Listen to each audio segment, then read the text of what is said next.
კარგად უნდა გაცნობიერდეს თუ რას წარმოადგენს ღვთისგანგებულება ადამიანის შესახებ, რასაც ახლა საუბრობთ. მე უნდა ვიცოდე, მე რომ ქრისტიანი ვარ და შემოვედი ეკლესიაში, მე უნდა ვიცოდე ღმერთს რა უნდა ჩემგან. ფათაშორის ეს პრაქტიკაში მამაო ჩვენო მაგალითად. იყავ ნებაშენი, იყავ ნებაშენი, იყავ.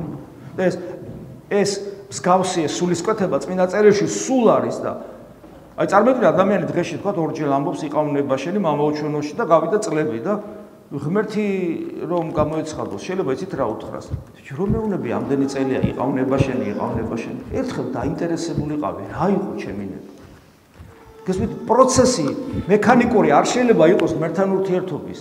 როცა მე ვამბობ ლოცვაში იყავ ნებაშენი, ან როცა ვამბობ მოვედი სუფევაშენი, მე უნდა ვიცოდე რაზეა საუბარი. გავაცნობიერო რა უნდა ღმერთ ჩემგან, რა არის ღვთის ნება.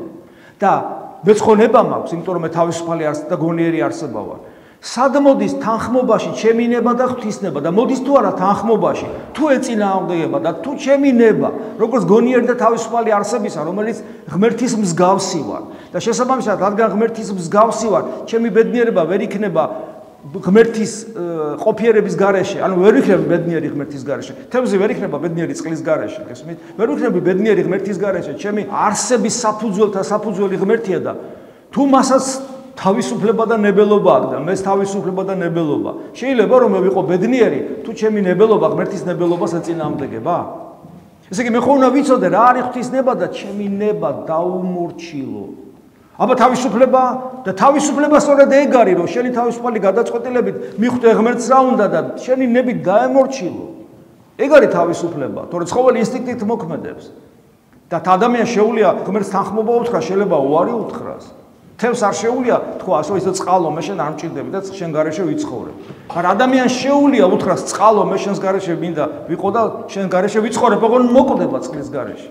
თუ ადამიანს თევზი იქნება და გონიერება იქნება თან და თავისუფლება.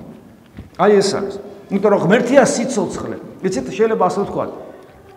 ღმერთია სიცოცხლე, ღმერთია მარადისობა და სხვა სიცოცხლე თუ არა ღმერთი და სხვა მარადისობა თუ არა ღმერთი და სხვა ყოფიერება თუ არა ღმერთი არც კი არსებობს. ყოფიერება, სიცოცხლე, თავისუფლება, ბედნიერება, სიყვარული, სიკეთე, ყველაფერი ღმერთია. და თუ ღმერთი არ არის, ან თუ ღმერთზე ვთქვი უარი, ეს ყველაფერი ჩემთვის ანულირდება და ქრება და ეს არის ჯოჯოხეთი ზუსტად.